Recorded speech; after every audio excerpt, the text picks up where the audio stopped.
Сәлем кішкентай зерттеуші, бүгін сен мен не істейміз? Мен микробтан неден қорғасын бөлгім келеді. Жарайсың еламан, алдымызда тұрған сүт. Бұл біздің таза қолдарымыз. Ал мынау бояулар, бұлар жағымсыз микробтар. Кәнекей, сүтті құйып, осы бояуларды салып көрейікші.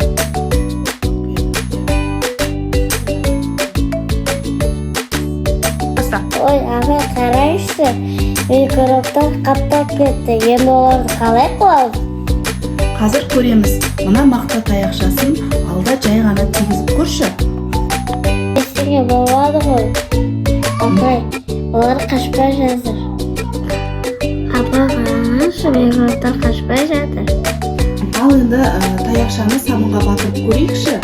Сабын біздің басты жауымыз.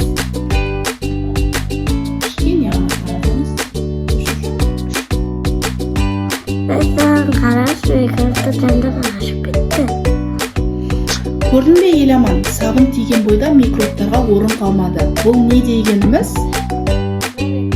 Бұл дегеніміз қолымызда үнемі сабынмен жууымыз керек деген сөз. Микробтар соны бізге жоламайды. Жарайсың кішкентай зерттеуші. Сау болыңыздар. Таза жүріңіздер.